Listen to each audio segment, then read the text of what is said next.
ശബരിമല മുൻ തന്ത്രി കണ്ഠര് രാജീവന് ശബരിമല എക്സിക്യൂട്ടീവ് ഓഫീസർക്ക് കത്തയച്ചു. കൈവശമുള്ള വാജിവാഹനം തിരികെ നൽകാൻ തയ്യാറാണെന്നാണ് കത്തിൽ അറിയിച്ചിരിക്കുന്നത്. എക്സിക്യൂട്ടീവ് ഓഫീസർക്ക് വാട്സപ്പ് മുഖേനയാണ് കത്തയച്ചിരിക്കുന്നത്. പ്രവീൺ പുരുഷോത്തമനുണ്ട് കൂടുതൽ വിവരങ്ങളുമായി. പ്രവീൺ പുരുഷോത്തമൻ, ഇതുമായി ബന്ധപ്പെട്ടുകൊണ്ട് ചില പ്രതിഷേധങ്ങളും പ്രതികരണങ്ങളും ഒക്കെ പല കോണുകളിൽ നിന്ന് ഉയർന്നിരുന്നു. ഈ വാജിവാഹനം തന്ത്രി രാജീവ് കണ്ഠരുടെ കൈവശം വയ്ക്കുന്നത് ശരിയല്ല എന്ന മട്ടിലായിരുന്നു ആ പ്രതികരണങ്ങളെല്ലാം.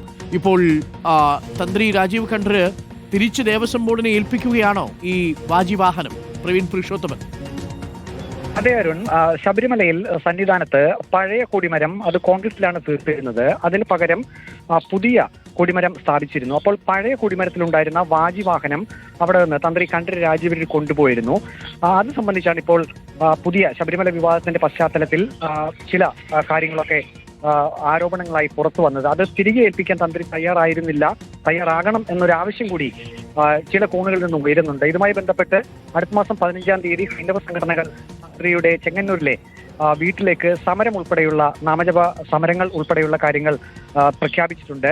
ഈ ഒരു സാഹചര്യത്തിൽ ശബരിമല എക്സിക്യൂട്ടീവ് ഓഫീസർക്ക് ഒരു കത്ത് ഇപ്പോൾ തന്ത്രി കണ്ഠര് രാജീവര് അയച്ചിട്ടുണ്ട്. അദ്ദേഹം വാട്സപ്പ് മുഖേനയാണ് എക്സിക്യൂട്ടീവ് ഓഫീസർക്ക് ഈ ഒരു കത്ത് അയച്ചിരിക്കുന്നത്. അതിൽ പറഞ്ഞിരിക്കുന്നത് ഈ വാജിവാഹനം, അതായത് തന്റെ കൈവശമുള്ള വാജിവാഹനം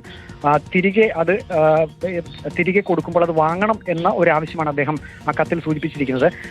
എക്സിക്യൂട്ടീവ് ഓഫീസിൽ നിന്ന് നമുക്ക് അറിയാൻ കഴിയുന്നത് ഈ ഒരു വിവരം, അതായത് ഈ കണ്ഠര് രാജീവർ ഇങ്ങനെ ഒരു കത്തയച്ച വിവരം എക്സിക്യൂട്ടീവ് ഓഫീസർ ദേവസ്വം ബോർഡിനെ അറിയിച്ചിട്ടുണ്ട്. പക്ഷേ ദേവസ്വം ബോർഡിന്റെ ഭാഗത്തു നിന്നും ഇനി എന്ത് ചെയ്യണം എന്നത് സംബന്ധിച്ച് ഒരു തീരുമാനം വന്നിട്ടില്ല. അതിനായി എക്സിക്യൂട്ടീവ് ഓഫീസർ കാത്തിരിക്കുകയാണ് എന്നാണ് മനസ്സിലാക്കാൻ കഴിയുന്നത്. ഏതായാലും ദേവസ്വം ബോർഡിന്റെ ഒരു തീരുമാനമായിരിക്കും ഇനി ഉണ്ടാവുക.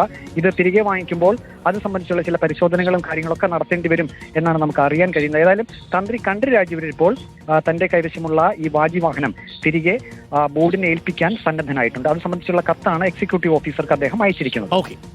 പ്രവീണാണ് വിവരങ്ങൾ നൽകിയത്.